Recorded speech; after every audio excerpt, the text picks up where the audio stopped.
Hey everybody, what is going on? It's your boy Iz33, welcome back to another episode of TFT Concepts. We're going to be jumping straight into episode numero 9, and yeah, we're going to be jumping into some pretty unique things. I don't think we've got any repeating champions other than one that was in set 1, but yeah, let's jump straight into things here.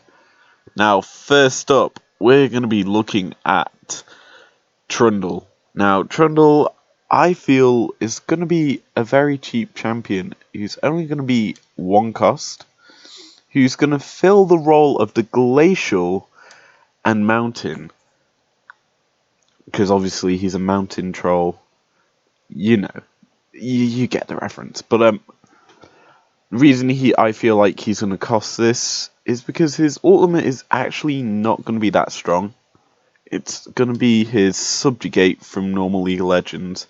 Basically, he drains health from an opponent, making him bigger and gain a little bit of health back. It's a very nice ability. However, you look at other champions around this level,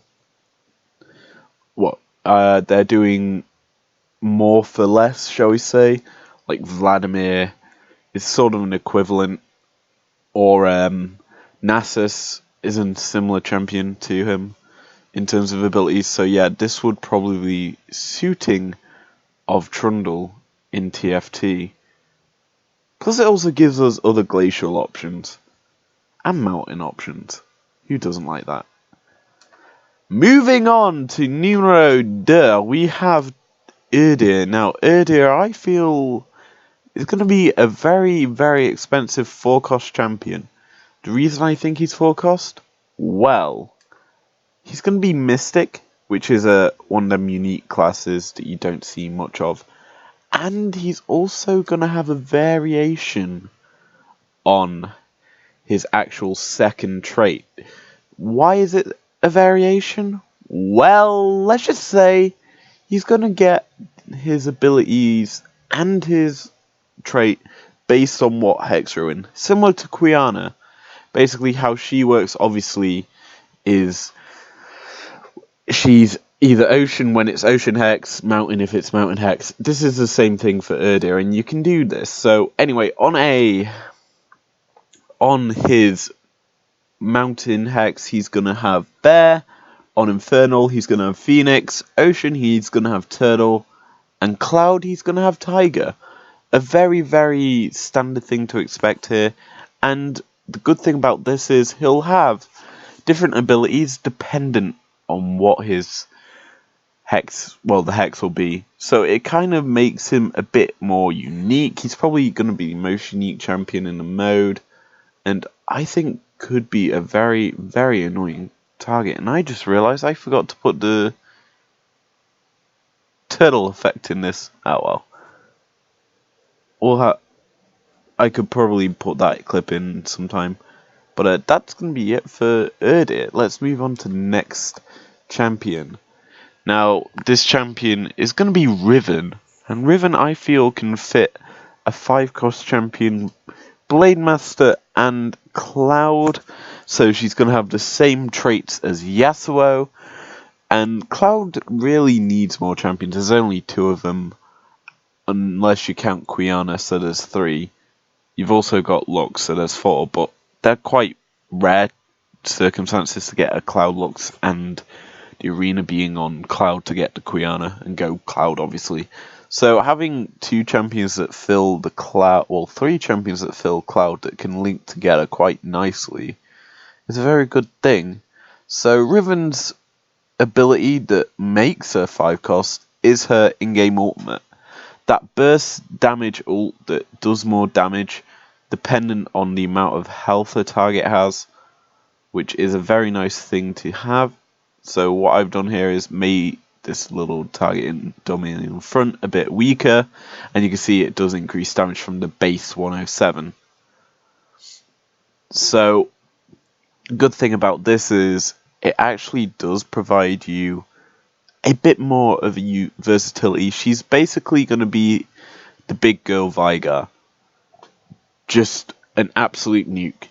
she's basically the 5-cost nuke. Shout out to a previous TFT time episode that I've done. But yeah, that's her role in this, and hopefully we see something like this adding soon to TFT. And moving on to Xin Zhao, I feel he's going to be a champion that fits quite nicely into TFT. Being a 4-cost champion, he's going to rock his Light and Warden. Obviously, we need another protective role in at 4-cost.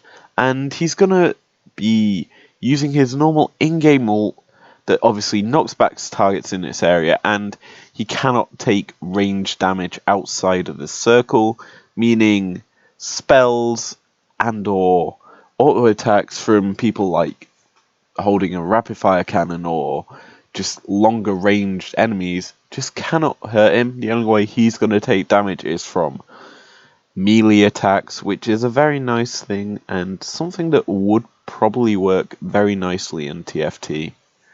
And yeah, I hope to see that. And lastly, I do believe, let's discuss Gangplank. Now, Gangplank, I feel, is going to be a very, very nice champion in TFT. Now, he's going to be a 5-cost champion, fitting into the Blade Master and Desert roles. Obviously, he has his Shrima or something skin, where he looks like a seller, Egyptian seller. You know the one. But him or Riven could be added in as another Blade Master at 5-cost, or at 4-cost in some cases with Riven, maybe. Just because you already have that 5-cost Blade Master with Master Yi. But they could easily fit into this role. And what Gangplank's ability is going to be his normal in-game ult, AoE damage, done over time. And obviously what they could do, and which wouldn't be too bad, is obviously with this ult, what will happen is whenever he levels up, he gains one of his cannon barrage things, like his gold balloon things, like he can gain haste in the circle, which, the middle of it does extra damage. Them sort of things could be added to that ult, the higher level this champion is, which wouldn't be too bad an idea for him to do. But yeah, that is going to be the end of this episode for you guys. If you enjoyed it, leave a like down below. I am working on some projects at the moment in terms of League of Legends. They're going to be coming out sometime over Christmas, maybe. Who knows? But I'm working on them. If you enjoyed it, leave a like down below. And I will see you guys later. Peace out.